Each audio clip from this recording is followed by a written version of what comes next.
Grace and peace to you. It's good to be with you all. We've got a book for today. It's called Sloppy Joe, and it is written by Dave Keene and illustrated by Dennis Brunkus.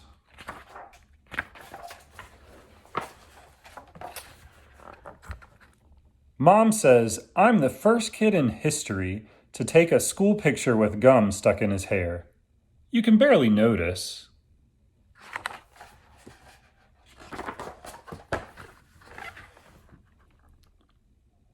My room looks a little bit messy, but I know exactly where everything is. Everything except my bearded dragon, a few of his crickets, and a grilled cheese sandwich I lost last summer.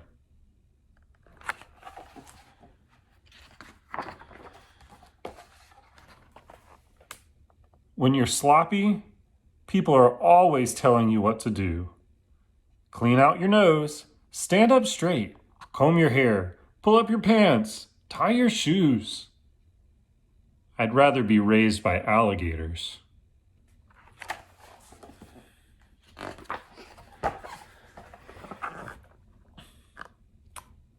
I've always been good at being sloppy. I slurp, spill, slouch, talk with my mouth full, and put my elbows on the table without even trying.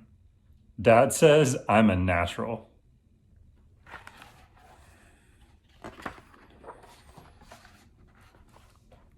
So do Grammy and Big Grandpa. They spread newspaper all around me when we eat dinner at their house. How did they know a meatball could roll that far?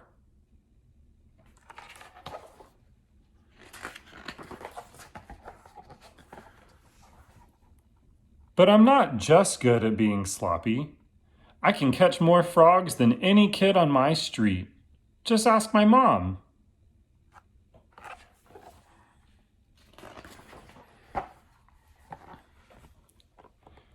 I know how to help my dad in the yard. And I'm really good at baseball because I practice.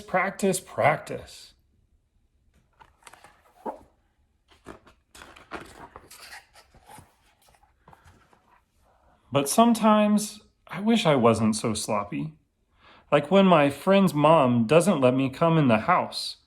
Just wait here, I'll send Jimmy out, she says. But I wiped my feet.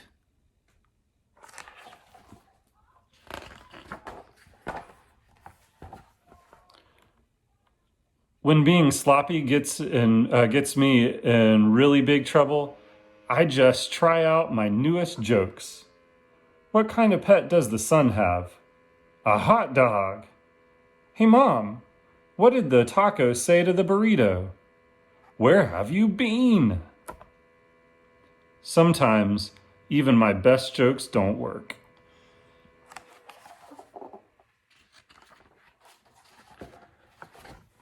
So I decide that something has to change. That's when I make up my mind to not be sloppy anymore. Starting tomorrow, I'll be Neat Joe.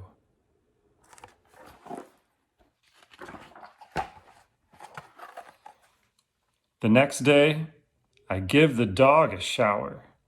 I clean my room. I find that lost grilled cheese sandwich. It's so hard I almost break my teeth.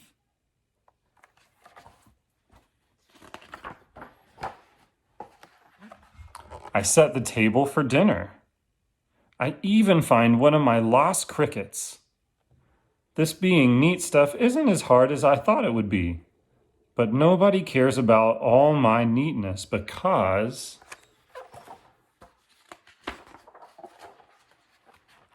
everyone in my family has the flu. I tell them not to panic. This is a job for Neat Joe.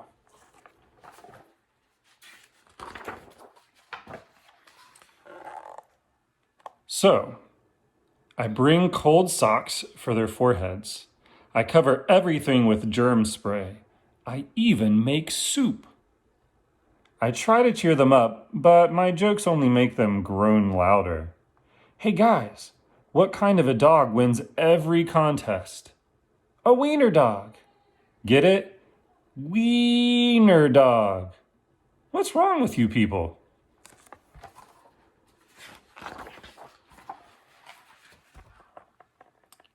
By the time Grammy gets here, I have everything under control.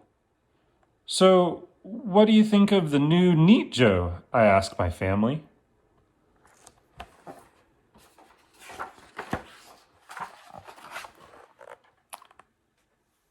He reminds me of the old Sloppy Joe, Dad says. And he's a very special kid, Mom says.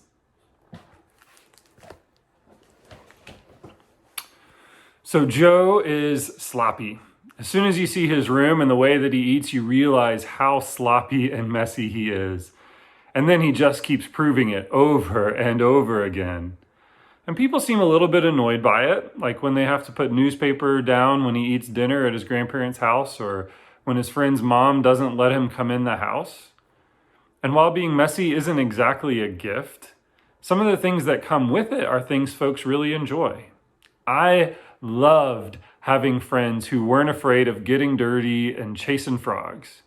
They were usually excited about everything. There was lots of fun. They were lots of fun to be around. And often they were pretty creative people too. At the end of the book, Sloppy Joe tried to become Neat Joe, but as hard as he tried, he never quite got to the picture that he had in his head. And he was still a little bit of a mess. But his parents say that Sloppy Joe, just like he always is pretty special. God makes us all with different kinds of personalities, different kinds of gifts, different kinds of ways that we think and behave, and that is a wonderful thing.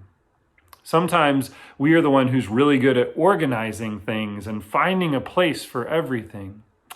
I'm not the one who's very good at that. Sometimes we are the one who's really creative and we come up with great new ideas.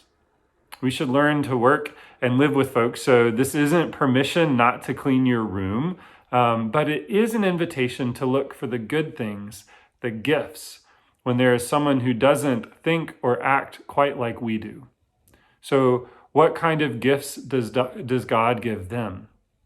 How are we all better as a community because those folks are in it? We all have gifts, and when we use them well, our gifts help our communities, they help our neighbors, they help our family and friends, and we are all better for them. All right, so think about that. Think about the people in your family, maybe especially if you're a little bit annoyed this week. Think about the gifts that they have and the ways that we are better off because they are here. Think of the ways that God has made us all different and how that is a wonderful thing. Can you pray with me? Let's pray. Dear God, thank you for the variety of gifts that you give to each of us. Help us see the gifts in others and celebrate them as beautiful. Amen. It's good to be with you all. Hope you all have a wonderful week. God's peace.